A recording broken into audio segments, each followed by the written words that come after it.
আজকে সেমাই পুডিং তৈরি করব। লাচ্ছা সেমাই দিয়ে এই পুডিংটা তৈরি করে নেওয়া যায় একদম কম সময়ে সহজেই। অতিথি আপ্যায়নে এইরকম একটা ডেজার্ট রাখলে কিন্তু একদম খুশি হয়ে যাবে। ভিডিওটি যদি এ পর্যন্ত শুরু করে থাকেন তাহলে একটি লাইক কমেন্টও শেয়ার করতে পারেন। তৈরি করার জন্য আমি প্রথমেই চুলায় একটি সসপ্যান বসিয়ে দিয়েছি। এবার দিয়ে দেব 4 টেবিল চামচ চিনি। চুলার আঁচটাকে লো হিটে করে আমি এখন ক্যারামেলটা তৈরি করে নেব।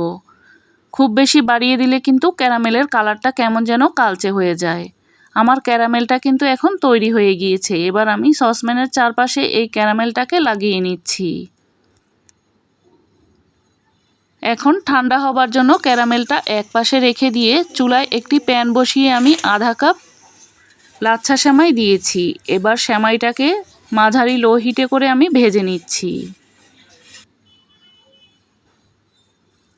সেমাইগুলো যখন এইরকম লাল লাল হয়ে আসবে তখন চুলাটা বন্ধ করে দেব।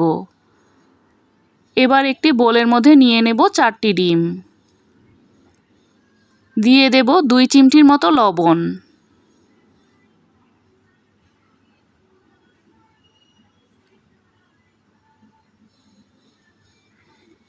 এবার দিয়ে দেব আধা কাপ চিনি। মিষ্টিটা কিন্তু যার যার পছন্দ অনুযায়ী নেবেন। দিয়ে দেব আধা চা চামচ ভ্যানিলা এসেন্স। এবার হ্যান্ড উইক্স দিয়ে সবগুলো উপকরণ খুব সুন্দরভাবে ফেটিয়ে নেব। চিনিটা না গলা পর্যন্ত খুব ভালোভাবে ফেটিয়ে নিতে হবে। ফেটিয়ে নেওয়া হয়ে গেলে দিয়ে দেব এখন লিকুইড দুধ। আমি আগেই জাল করে ঠান্ডা করে নিয়েছি এই লিকুইড দুধটা। এখানে 2 কাপ লিকুইড দুধ দিয়েছি। লিকুইড দুধটাকে কিন্তু আমি কোনো রকম ঘন করে নিইনি। এবার সাথে দিয়ে দেব আধা কাপ গুঁড়া দুধ। চাইলে আপনারা লিকুইড দুধটাকে ঘন করেও নিতে পারেন। এবার হ্যান্ড উইক্স দিয়ে খুব ভালোভাবে মিশিয়ে নেব যেন কোনো রকম দলা পেকে না থাকে।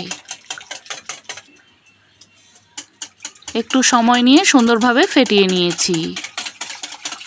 এবার সসপ্যানে যে ক্যারামেল তৈরি করে নিয়েছিলাম সেই ক্যারামেলের উপরে আমি ভেজে নেওয়া সেমাইগুলোকে বিছিয়ে দিচ্ছি।